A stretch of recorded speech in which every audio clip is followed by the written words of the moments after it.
নমস্কার বন্ধুরা, কল্পনার কিচেনে আপনাদের সবাইকে স্বাগত। আজকের রেসিপি চিংড়ি মাছের মালাইকারি। চিংড়ি মাছের মালাইকারি বানানোর জন্য চিংড়ি মাছগুলোকে লবণ আর হলুদ দিয়ে খুব ভালোভাবে মাখিয়ে নিয়েছি।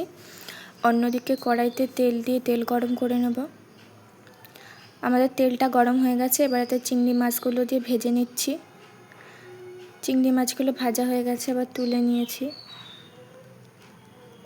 এবার এই তেলের মধ্যে দিচ্ছি গোটা গরম মশলা, তেজপাতা, সব কিছু দিয়ে খুব ভালোভাবে ভেজে নিয়েছি।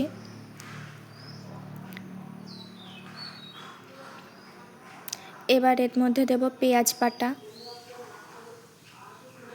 পেঁয়াজ বাটা দিয়ে খুব ভালোভাবে ভেজে নিয়েছি। এবার এতে দিচ্ছি আদা রসুন বাটা। আদা বাটা দিয়ে খুব ভালোভাবে ভেজে নিয়েছি। এবার এতে দিচ্ছি স্বাদ মতো লবণ, হলুদ গুঁড়ো, সামান্য চিনি। সব কিছু দিয়ে খুব ভালোভাবে ভেজে আগে থেকে ভেজে রাখা চিংড়ি মাছটা দিয়ে দিয়েছি। আর দিচ্ছি 1 বাটি নারকেলের দুধ। আমরা আগে থেকে নারকেলের দুধ বানিয়ে রেখেছিলাম, সেটাই দিয়ে দিয়েছি। এবার এতে দিচ্ছি কাঁচা লঙ্কা চেরা, সামান্য লঙ্কার গুঁড়ো, আর দিচ্ছি সামান্য ঘি। সব কিছুতে খুব ভালোভাবে মিশিয়ে নিয়েছি। তৈরি হয়ে গেছে আমাদের চিংড়ি মাছের মালাইকারি। নামিয়ে নিয়েছি। আপনারা বাড়িতে বানাবেন আর জানাবেন কেমন হয়েছে।